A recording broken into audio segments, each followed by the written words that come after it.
안녕하세요. 저는 올해 42살이 된 남자이고 아기 없이 아내와 둘이서 살고 있어요. 사실 저희는 예전에 이혼을 할 뻔했는데 그 이유가 장모님 때문이어서 이렇게 말씀드리려고 해요. 조금 창피하지만 그래도 아무도 겪어보지 못했을 것 같아서 이렇게 글을 남깁니다. 저는 장가를 조금 늦게 갔어요. 38살에 갔는데 저는 그때 여자친구가 있었고 직장도 괜찮았는데 주위에서는 왜 이 나이가 되도록 결혼을 안 하냐고 뭐라고 하곤 했죠. 저는 딱히 결혼을 하고 싶다는 생각을 하지 않았고 결혼을 하면 책임감을 가져야 하는 게 부담스러웠거든요.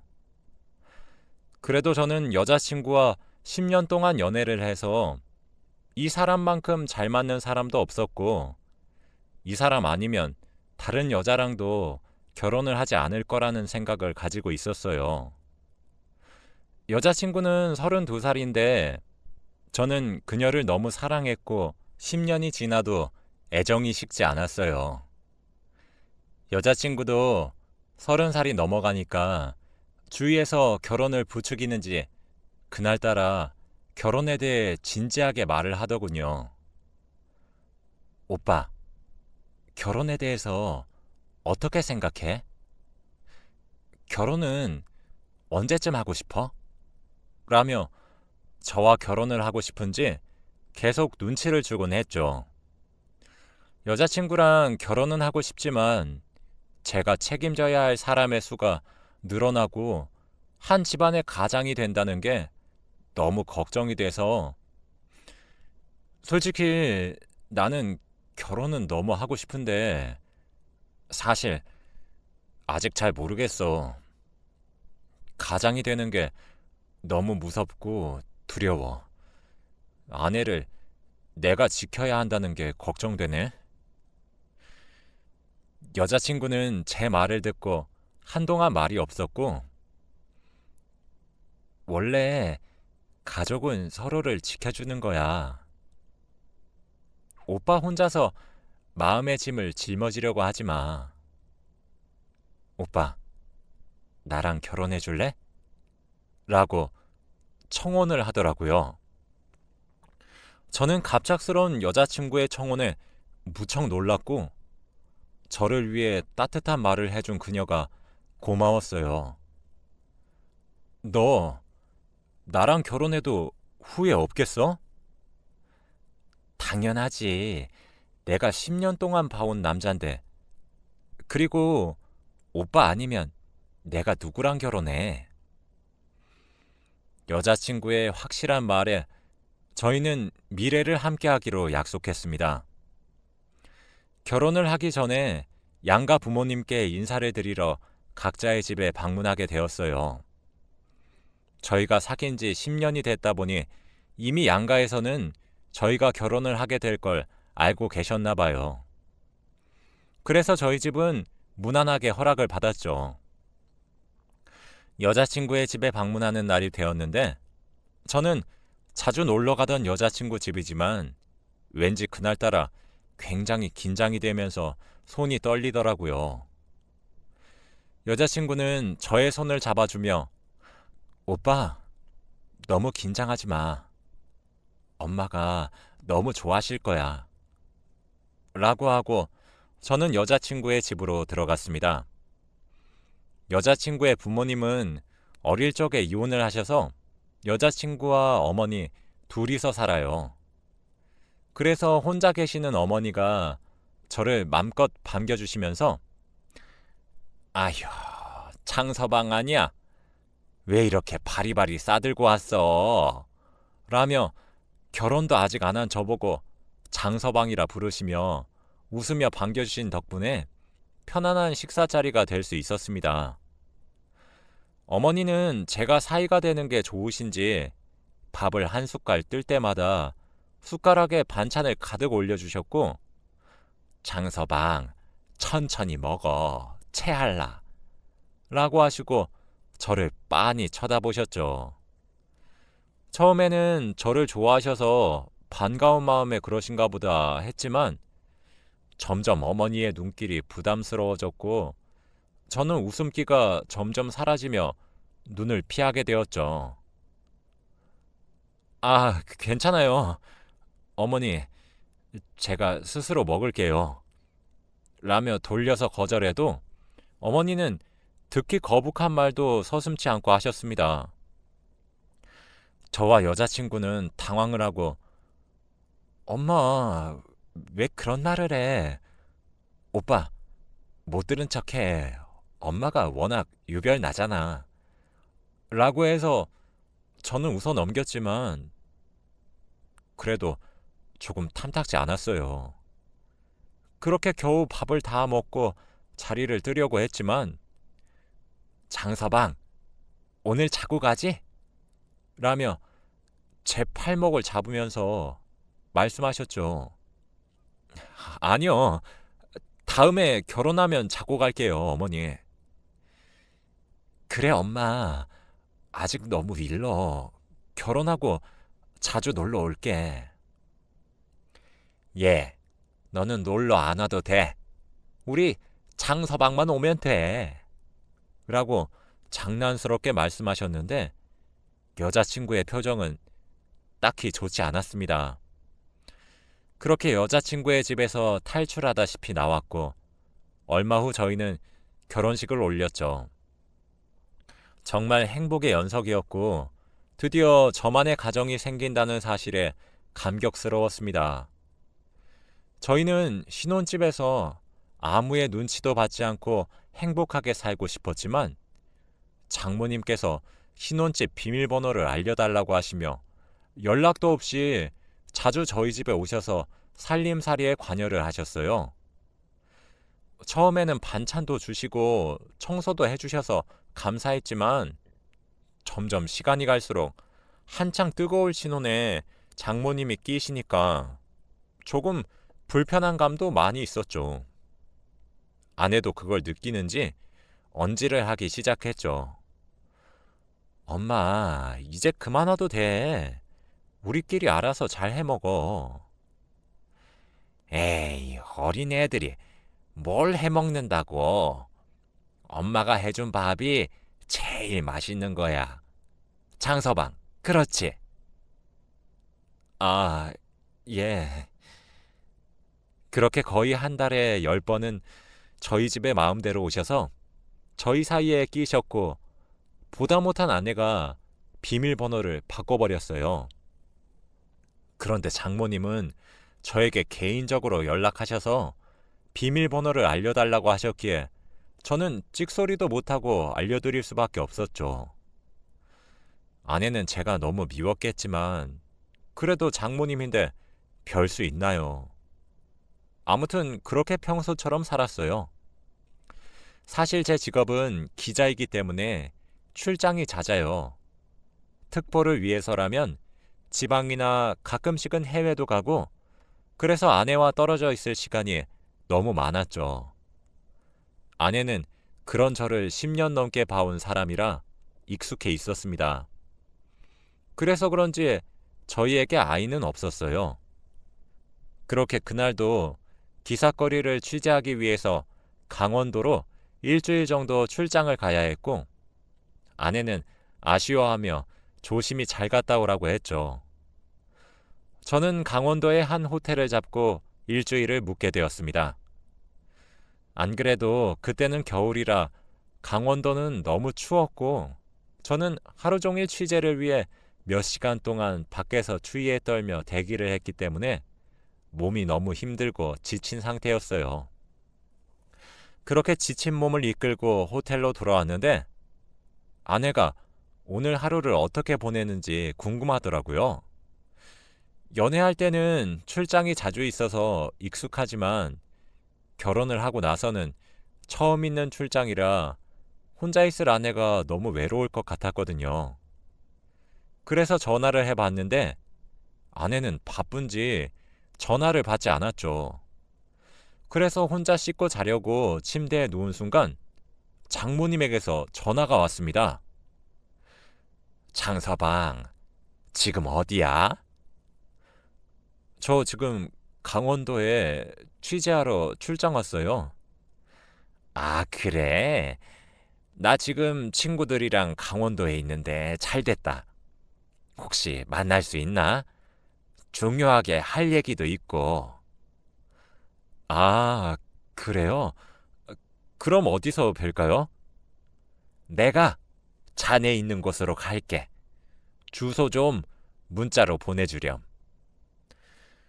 저는 너무 피곤하고 지친 상태였지만 장모님이 중요하게 할 얘기가 있다고 하셔서 어쩔 수 없다 생각했어요.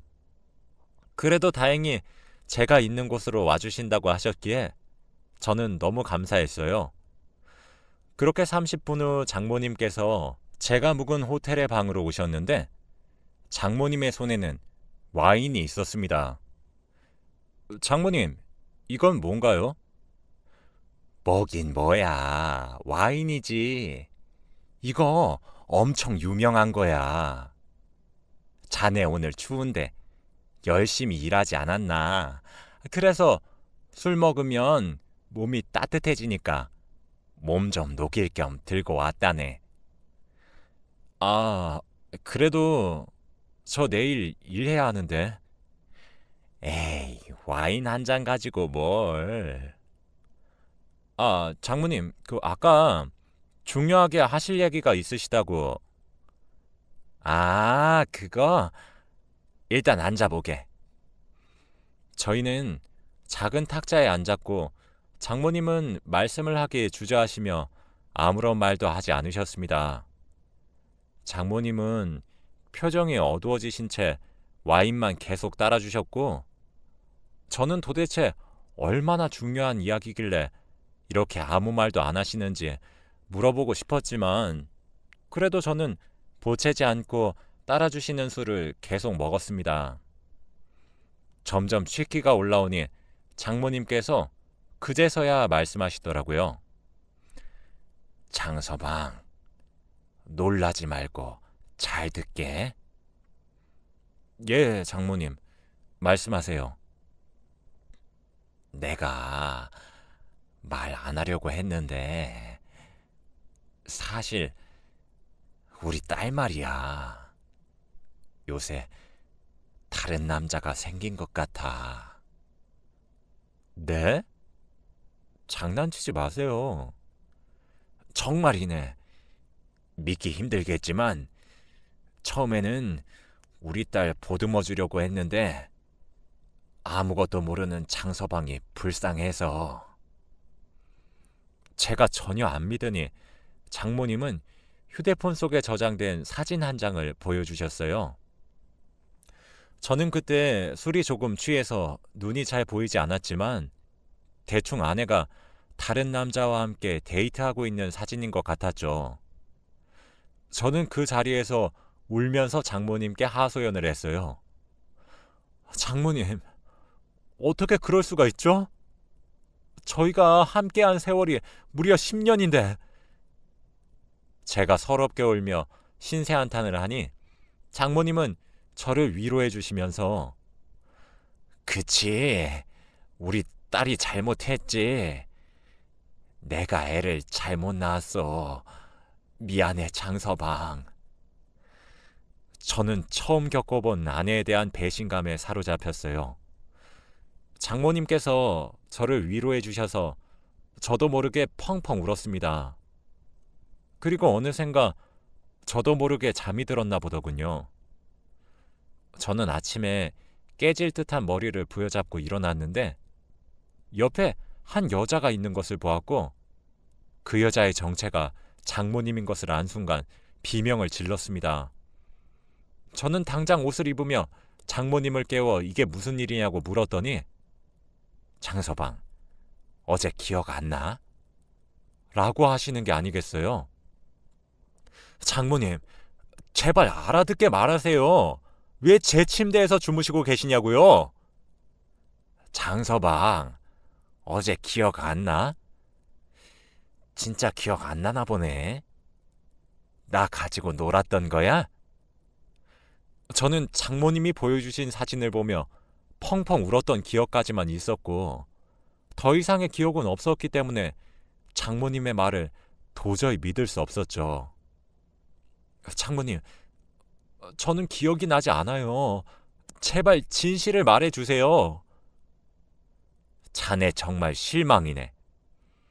자네 옆에서 밤새도록 위로해준 사람을 이렇게 몰라봐도 되는 건가? 저는 아내에게 어떻게 말을 해야 할지 너무 무서웠어요.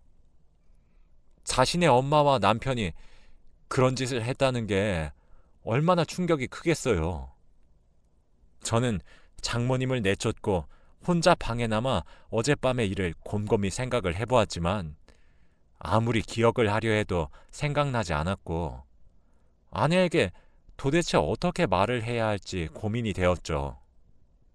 하지만 결론은 아내도 저 말고 다른 남자와 바람을 피우는 마당에 나는 더 크게 복수를 해줬다고 생각을 하기로 마음을 먹었고 저는 일도 열심히 하면서 지냈죠. 장모님은 그날 바로 집으로 내려가신 모양인 것 같더군요. 저는 일주일 후 신혼집으로 갔는데 그곳에는 장모님이 계시는 게 아니겠어요. 아내는 일하러 갔는지 그 남자를 만나러 갔는지 모르겠지만 저는 그날 이후로 처음 뵙는 장모님의 모습에 너무 어색했고 어떤 말을 해야 할지 고민하고 있을 찰나에 장모님이 먼저 장서방, 잘 갔다 왔나? 라고 평소처럼 저에게 인사를 해주셨습니다. 저도 네라고 한 뒤 저희 사이에는 정적이 흘렀죠. 장서방, 그날 일은... 장모님, 저희 그냥 없던 일로 해요. 전 사실 기억도 안 나고 못 믿겠어요. 그냥 아내한테는 말하지 말고 저희끼리 평생 무덤까지 가져가요. 어떻게 있던 일을 없던 일로 할 수 있겠나? 난 아직도 그날의 일이 생생한데. 라며 저에게 사진 한 장을 보여주셨고 그 사진 속에는 저와 장모님의 다정한 모습이 담겨 있었습니다. 장모님이 사진을 찍으셨더군요. 장모님, 이건 대체 언제? 자네가 이렇게 말 돌릴까봐 내가 증거를 남겨놨지. 이제 아무 말도 못하겠지? 장모님, 저 정말 기억이 안 나요. 저 원래 취해도 필름이 끊기는 성격이 아닌데 제발 아내한테 모른 척 해주세요. 지금 내 딸도 다른 남자 만나러 나가는 마당에 장서방이라고 다른 여자 못 만날 이유가 있겠나? 마음 단단히 먹어, 장서방. 그래도 장모님이랑 이러는 건... 그때 비밀번호를 누르는 소리가 들렸고 아내가 현관문을 열고 집으로 들어왔습니다. 여보, 엄마랑 같이 있네. 언제 집에 왔어? 저는 아내를 보자마자 화가 치밀어 올랐어요. 너 어디서 뭐하고 왔어? 라고 아내에게 윽박을 지르니 나? 마트에서 장 보고 왔지. 안 보여? 아내는 마트를 진짜 다녀왔는지 손에는 장바구니를 들고 있었어요. 마트? 그 남자랑 갔다 왔냐? 그냥 아예 둘이 살림을 차리지 그래? 무슨 소리야? 여보, 갑자기 왜 그래? 그 남자라니? 너 바람 핀다며. 다 알고 있으니까 솔직히 말해. 증거도 있어. 내가 바람을 핀다고? 도대체 어디서 그런 소리를 들은 거야? 증거가 뭔데? 장모님, 그때 저한테 보여주신 사진 보여주세요. 뭐? 엄마가? 엄마, 대체 오빠한테 무슨 말을 했길래 오빠가 이래? 장모님은 당당히 자신의 휴대폰을 건네며 아내가 다른 남자와 있는 사진을 보여주셨고 아내는 당황하며 이게 뭐야? 오빠, 설마 믿는 거 아니지? 야, 이걸 내가 어떻게 안 믿냐? 뻔히 나와 있는데. 그냥 이제 솔직히 말해. 진짜 답답해. 오빠, 진짜 아니라고 나. 너 언제까지 그렇게 발뺌할래? 지금 여기에 증거가 다 있는데. 아내는 사진을 자세히 보더니 오빠, 이거 사진 합성한 건데? 야, 이제는 아예 핑계거리도 만들겠다 이거냐? 도대체 어디가? 저는 아내가 보고 있던 사진을 빼앗아 보니 그땐 제가 술에 취해서 제대로 보지 못했던 사진이었는데 지금 보니 정말 합성이더군요. 사진도 삐뚤하고 누가 봐도 다른 사진이랑 붙여놓은 티가 났어요.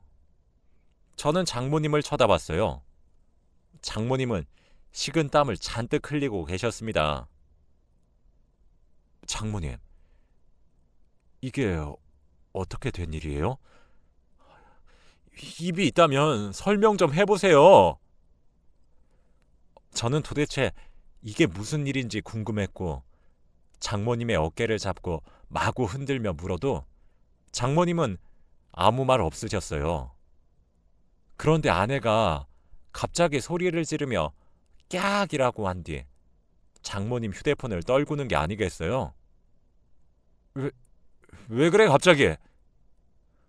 오빠, 엄마 휴대폰에 장모님의 휴대폰에 저장되어 있던 영상은 충격적이었어요. 장모님은 저를 가지고 놀려고 시도했던 것이었어요. 하지만 자기 뜻대로 되지 않으셨는지 영상은 이내 중단되었습니다. 저는 영상이 끝나자마자 장모님에게 손이 올라갈 뻔했어요. 하지만 도저히 아내를 낳아주신 분이라 때릴 수는 없었기에 화를 겨우 눌러 담고 올렸던 손을 내렸죠. 그때 아내가 엄마, 이거 뭐야? 대체 이게 뭔데? 라며 따졌어요. 저는 당연히 장모님이 사과하실 줄 알았습니다. 하지만 장모님은 오히려 뻔뻔하게 말씀하셨죠. 야, 장서방, 내가 먼저 좋아했어. 내가 너보다 더 정성스럽게 대해주고 내가 더 애인 노릇 많이 했는데 왜 젊다고 네가 가져가? 라고 하시는 게 아니겠어요. 저는 너무 어처구니가 없었죠. 장서방도 나 좋아했잖아. 이렇게 나오면 나 서운해? 장서방 힘들 때 옆에서 달래준 게 누구야? 내 딸 아니고 나야. 장모님, 제정신이 아니시군요. 알고 보니 장모님은 아내가 바람 피운다고 거짓말을 한 뒤 저희를 이혼하게 만들 작정이었더군요. 저를 사위로 보지 않았고 이성으로 보며 의도적으로 접근한 것이었습니다. 지금 생각해보니 결혼 전부터 계속 저를 아껴주시고 자고 가라고 하거나 힘을 써야 한다는 말들도 다 이것 때문인 것을 알게 되었죠. 저는 도저히 말이 나오지 않았지만 아내는 상황 파악을 했는지 엄마, 당장 나가! 라며 등을 떠밀었고 휴대폰을 챙기시려는 장모님을 막아서며 절대 휴대폰을 주지 않고 결국 내쫓았습니다. 집안에는 저희 둘만 남게 되었죠. 저는 아내에게 여보, 미안해. 내가 잘못했어. 라고 빌었어요. 당신이 뭘 잘못했어. 그냥 엄마 손에 놀아난 거야. 라며 아내는 다행히 제 편을 들어주며 저를 이해해 주었어요. 여보, 나 엄마 고소할 거야. 엄마 휴대폰도 나한테 있으니 증거도 있겠다. 고소할래. 아내의 선택은 너무 확고했고 저는 순순히 아내의 의견을 따르기로 결정했습니다. 평생 엄마와 단둘이 살던 딸이 한순간에 이렇게 배신을 당했는데 상처가 얼마나 컸겠어요. 그렇게 아내는 고소를 진행했는데 고소 진행 과정에서 뵌 장모님은 끝까지 저보고 우리 딸이 힘들게 하면 나한테 와 라고 말을 하셨습니다. 제 개인적인 생각이지만 장모님은 아마 정신이 온전치 않으신 것 같아요. 지금은 저와 아내는 이제 장모님과 엄마가 없다는 셈치고 살고 있어요. 몇 년이 지난 지금은 행복하게 살려고 합니다. 아기는 없지만 그래도 둘이서 장모님 때문에 못했던 신혼생활을 즐기는 중이에요. 제 사연 들어주셔서 감사합니다.